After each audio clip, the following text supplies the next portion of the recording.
कंबर शहदादकोट ज़िले में वधंदड़ बदअमनी ते कंट्रोल करण पुलिस लाइ चैलेंज बणिजी वियो।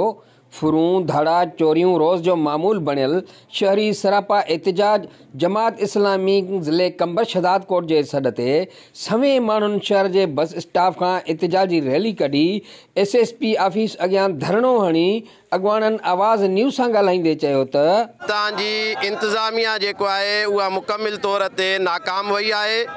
रोज़ जो फुरूं अॻे त रातिनि जो थींदो, हाणे ॾींहं ॾिठे जो जेके आहिनि दुकाननि ते अची जेके आहिनि ज़बरदस्ती फुरूं थियनि थियूं।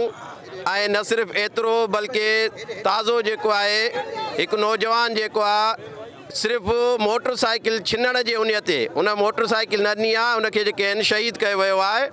इन में हिन वक़्त ताईं को तहरुक इंतज़ामिया जे तरफ़ां न वरितो वयो। अॻ में असांजे सिंध जे अंदरि ख़ासि करे उत्तर सिंध में ॿुधंदा हुआसीं त कंदकोट, कशमोर, जेकाबाद, अॼुकल्ह कंबर शहदादकोट जे अंदरि बि साॻी सूरत हाल थी वई आहे जो सरेआम दाड़ेलनि जे तरफ़ां भतेखोरी जे लाइ पर्चियूं अचनि थियूं। चौंक ते असां धरणो आयो आहे, उनजो मक़सदु इहो आहे त असांजे कंबर शहर जो नौजवान ज़ीशान बिरोई 16-17 सालनि जो नौजवान मोटरसाइकिल खसीस, उनजे करे उनखे मारियो वियो बेगुनाह। ऐं उन खां अलावा असांजे घरनि जे अंदरि बि माण्हू महफ़ूज़ न आहिनि, शहरी तौरु वापारी दुकान ते महफ़ूज़ न आहिनि। उनजे करे असां SPC ऐं IG सिंध खां मुतालबो कयूं था त असांजे कंबर शहर जो, कंबर ज़िले जो, पूरी सिंध में अमन बहाल थिए। जॾहिं त आए ॾींहुं दुकानदार, कारोबारी हज़रात, वापारी ऐं शहर जो जेको बाइज़त शहरी आहे, शहर हुजे, ॻोठ हुजे, बाईपास हुजनि, रोड रस्ता हुजनि, ॾींहुं हुजे या राति हुजे, अमन अमान जे हवाले सां माण्हू इंतिहाई गिणती में वरितल आहिनि। रोज़ानो अगवा ऐं फुरुनि जी वारदातूं थियनि थियूं, मोबाइल स्नैचिंग थिए थी, गर्ल्स कॉलेजनि ऐं गर्ल्स स्कूलनि जे ॿाहिरि ओबाश नौजवाननि जा टोला घुमी रहिया आहिनि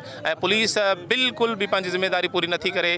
बुनियादी तौर ते असांजो मुतालबो IG साहब खां इहो ई आहे त या त तव्हां पंहिंजी ज़िम्मेदारियूं सही तरह अदा कयो। जेकी बदअमनी जी बाहि भरी रही आहे, को हिकिड़ो ॾींहुं ख़ाली न आहे जंहिंमें जेको आहे मोबाइल स्नैचिंग, मोटरसाइकिल स्नैचिंग या दुकाननि में घिरी वञी ॾींहं ॾिठे जो फुरियूं कयूं थी वञनि।